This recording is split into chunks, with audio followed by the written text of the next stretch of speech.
আপনাদের সাথে আমার ভ্যানিটি রুমটা খুবই কমই শেয়ার করা হয়, তাই না? আজকে শেয়ার করব আমি কিভাবে আমার এই রুমটা ডিপ ক্লিন করি। আমার এই রুমে উইন্টারের সময় খুব একটা ময়লা পড়ে না বলাই চলে, মানে হালকা হালকা ডাস্ট পড়ে। লাস্ট এন্ড অফ সেপ্টেম্বর আমি ক্লিন করেছিলাম ডিপ ক্লিন, আর এর মধ্যে করা হয় নাই। আর এই কিউট জুতাটা হলো নরার। চিন্তা করা যায়, আমি এটা দেখলেই শুধু ভাবি যে ওর এত ছোট পা ছিল। ওর যখন 10 মাস বয়স ছিল তখন আমি এটা কিনেছিলাম।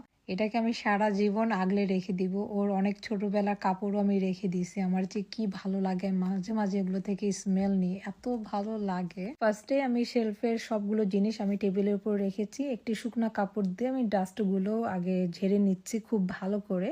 তারপর আমি ওয়াইপস দিয়ে এভাবে ডিপ ক্লিন করতেছি। আমি অনেকগুলো ওয়াইপস কিন্তু ওপেন করে রেখেছি। ভিজা কোনো কিছু দিয়ে এটা কিন্তু ক্লিন করতে যাবেন না, বা কোনো স্প্রে করে দেন ওয়েট করবেন ক্লিন করবেন, এটা একদমই করবেন না। কারণ আইকিয়ার যে ফার্নিচারগুলো আছে না, খুব বেশি একটা মজবুত না। একটু কিছু হলে স্ক্র্যাচ পড়ে যায়, তারপর হলো নষ্ট হয়ে যায় খুব সহজে। যদি স্প্রেও করেন সাথে সাথে আপনি কিচেন টাওয়াল দিয়ে এটাকে ক্লিন করে ফেলবেন। ওয়েট করবেন না যে এটা একটু কিছুক্ষণ থাক পরে ক্লিন করব, তা না হলে দেখবেন যে যেখানে আপনি স্প্রে করছেন ওখানে ড্যাম হয়ে যাবে। আর আমি জানি আমি অনেক বেশি কমেন্টস পাবো যে আপু এটা লিঙ্ক দেন, কোথা থেকে কিনেছেন বা কোনো পেজ কিনা। এটা কোনো পেজ বা কোনো ওয়েবসাইট থেকেও আমি কিনিনি। এটা আমি সরাসরি আইকিয়াতে যে নিজের মতো করে ডিজাইন করে এটাকে আমি নিয়ে আসছি। ফার্স্টে আমি হলো শুধু টেবিলটা কিনেছিলাম, তারপর একটা একটা করে আমি সবগুলো অ্যাড করেছি। আপনি চাইলে এটা অনলাইনে অর্ডার করতে পারবেন, আইকিয়ার ওদের ওয়েবসাইটে যেয়ে নিজে ডিজাইন করে সুন্দর করে অর্ডার করতে পারবেন। একটা মজার কথা শেয়ার করি, যেটার মধ্যে আমার ব্যাগ রয়েছে যে শেলফের মধ্যে। এটা ছিল আমার আগের বাসার 1 বেডরুম বাসার হলো টিভি স্ট্যান্ড। পরবর্তীতে যখন আমার 2 বেডরুমের বাসা নিই তখন এটা আমি আর ফেলে দিইনি, তাই ভাবলাম যে এটার মধ্যে আমি আমার ব্যাগগুলো রাখি শেলফটার মধ্যে, দেখতে ভালো লাগবে। আপনারা সবাই আমার বাসা অনেক বেশি পছন্দ করেন, এত পছন্দ করেন যে আপনাদের এত এত সুন্দর কমেন্টসে আসলে আমার মন ভরে যায়, আর এত এত দোয়া দেন আপনারা। থ্যাংক ইউ সো মাচ সবাইকে। আমার কিন্তু ছোট্ট সংসার থেকে আজকে কিন্তু এত বড় হয়েছে। আমার কখনই সব কিছু একবারই ছিল না। আমি অল্প অল্প করে করে আমার এই সংসারটাকে অনেক বড় করেছি। আমাদের সব মেয়েদের একটাই স্বপ্ন থাকে যে বিয়ের পর আমার একটা সুন্দর একটা ঘর হবে, সুন্দর একটা সংসার হবে। এটা আমরা আসলে সবাই চাই।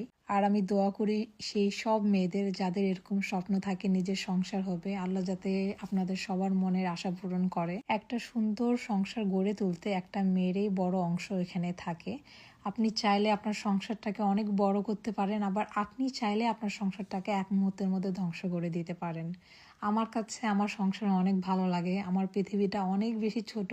আমার হাজবেন্ড, আমার বাচ্চা, আমার এই ছোট্ট সংসারটাই হলো আমার সব কিছু। আমি আসলে খুব বেশি একটা মানুষের সাথে মিশতে পছন্দ করি না। বাসায় থাকতে ভালো লাগে, সংসার করতে ভালো লাগে, তাদেরকে লুক আফটার করতে ভালো লাগে, নিজেকে সময় দিতে ভালো লাগে।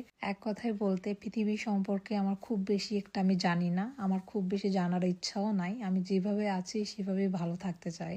আর এই ছোট্ট একটা জীবনে আর কি চাওয়া পাওয়া থাকতে পারে বলেন? আমার যা কিছু আছে আলহামদুলিল্লাহ। আমি কোনো কিছুর জন্য আসলে ওয়েট করি না। আমার সামর্থ্য যতটুকু থাকে আমি অতটুকুর মধ্যে যা পারি সেটাই করার চেষ্টা করি। আবার অনেকে চিন্তা করেন যে এখন ভাড়া বাসায় আছি, কেন আমি এটা কিনবো সেটা কিনবো, যখন বাসা কিনবো তখনই সবকিছু করব। তখন কি আপনি চিন্তা করতেছেন আপনার এখন যে বয়সটা আছে, এখন যা করতে ইচ্ছা করতেছে, আপনার সেই বয়সে গেলে কিন্তু আপনার এটা করতে মন চাবে না, কখনই চাবে না। তাই আমার যেটা মতে, আমার যতটুকু আছে সেটা দিয়ে আমি কিনে ভালো থাকতে চাই। ভাই, জীবন মরণের কোনো বিশ্বাসই নাই।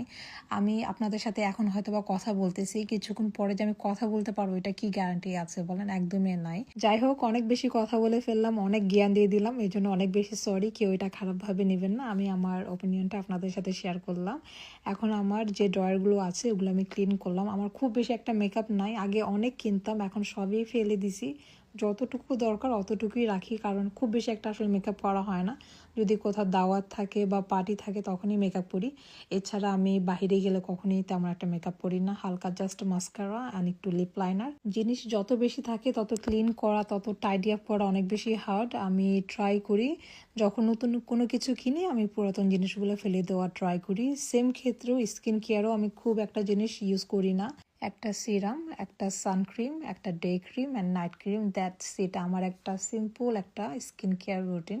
ড্রয়ারের মধ্যে যদি এরকম স্টোরেজ বক্স থাকে তাহলে জিনিসপত্র না অনেক সুন্দর করে টাইডি আপ করে রাখা যায়, এলোমেলো হয় না। আর এই স্টোরেজ বক্সগুলো আমি শিন থেকে কিনেছিলাম অনেক আগে। আই থিঙ্ক যখন আমার এই টেবিলটা কেনা হয়েছিল আমি তখনই কিনছিলাম, যে যাতে সব কিছু টাইডি আপ করে রাখতে পারি। কেমন লাগলো আজকের ভিডিওটি অবশ্যই কমেন্টস করে জানাবেন। আর আপনাদের যদি আর কোনো কিছু জানার থাকে আমার এই ভ্যানিটি রুম সম্পর্কে অবশ্যই কমেন্টস করবেন। আমি ট্রাই করব আপনাদের সবগুলো কমেন্টসের রিপ্লাই দিতে। যদি সবার রিপ্লাই নাও দিতে পারি আমি ট্রাই করব ভিডিওর মাধ্যমে আপনাদেরকে বলে দেওয়ার। আর এই ছিল আপনাদের সাথে আজকের মতো একটি ভিডিও। দেখা হবে আপনাদের সাথে নেক্সট কোনো ভিডিও নিয়ে। ভালো থাকবেন সবাই। আল্লাহ হাফেজ।